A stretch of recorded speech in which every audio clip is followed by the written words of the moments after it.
Вот у меня тоже некоторые люди спрашивают, пишут мне в личку, что вы думаете об утилизборе, что вы думаете о машинах, автомобилях с иностранным российским учетом, что думаете о той проблеме, которая появилась в стране у автомобилистов. Что я могу сказать?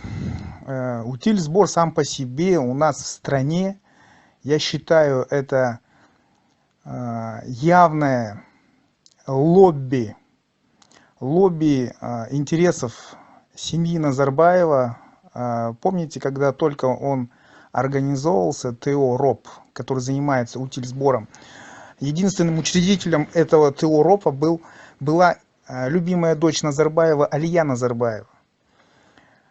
Видите, да, как одна семья, их карманные материальные интересы, поставленные в угоду их кармана, получается, на государственном уровне пролоббировали законопроект об утилизборе.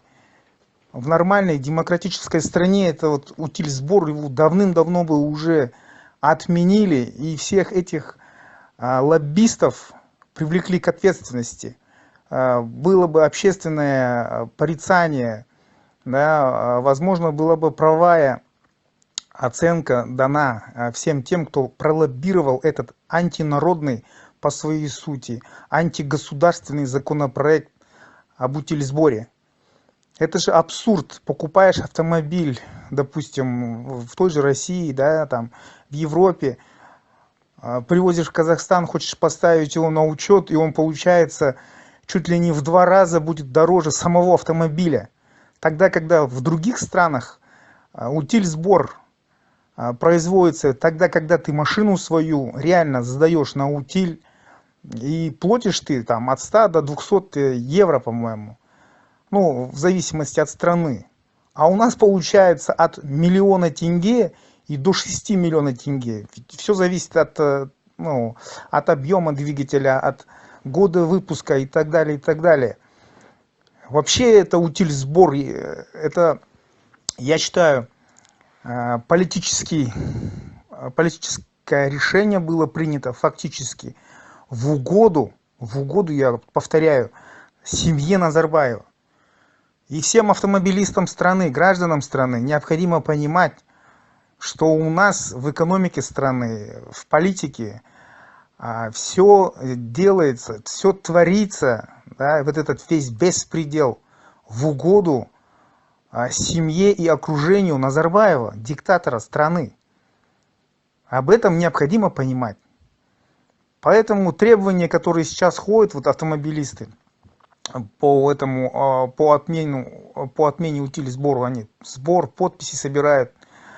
Ребята, МВД не решит эти вопросы. МВД это, я считаю, полицейская дубина, обслуживающая интересы семьи Назарбаева, власти, этой власти. Поэтому они ничего не смогут решить.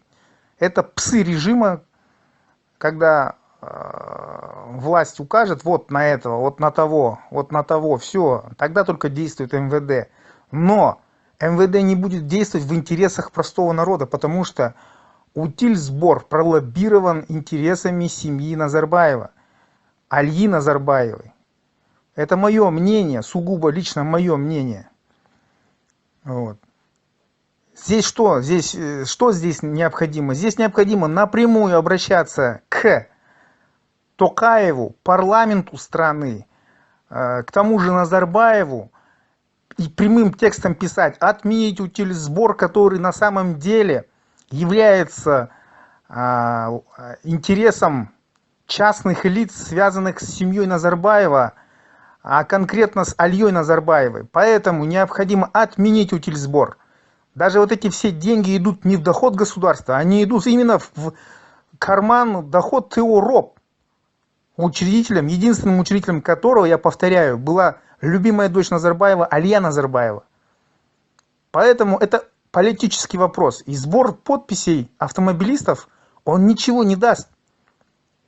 Вот напрямую надо обращаться к Токаеву, к Назарбаеву, как отцу Алии Назарбаевой, в парламент страны, месячный срок, чтобы они отменили его. Если они не отменяют его, то организовываться в большой массовый мирный митинг, назначать дату этого мирного митинга об отмене, с требованием об отмене утильсбора. Все. Вот только так решается вопрос в нормальной стране, демократической стране. Так решается здесь у нас в Казахстане при авторитарном режиме, потому что больше у людей нет возможности защищать свои интересы. Это тоже необходимо понимать. Вот. Собрали сбор подписей, отправили Токаеву в парламент страны, правительство Мамину, непосредственно председатель Совета Безопасности Нурсултану Назарбаеву, как отцу, публично прямо обратиться перед зданием, да, ну, на левом берегу, допустим, в Астане можно, к Назарбаеву с Токаевым: отменяйте утильсбор, который является личной кормушкой для дочери Али Назарбаевой. Все. Прямо, мужественно, смело об этом необходимо говорить. Вокруг да около хватит уже ходить, хватит бояться уже. 30 лет боялись. Хватит. Объединяйтесь, люди. Политизируйтесь, активизируйтесь. Многодетные вот эти матеря, семьи, дольщики, которые не получили свои квартиры, дальнобойщики, которым подняли плату за проезд, автомобилистам: объединяйтесь все в единый кулак и требуйте с властей прямо, открыто, мужественно, смело. Спасибо за внимание. Подписывайтесь на YouTube канал Движение Туран. Меня зовут Аслан Курманбаев. Я являюсь национал-демократом, инициатором Движения Туран. Спасибо за внимание.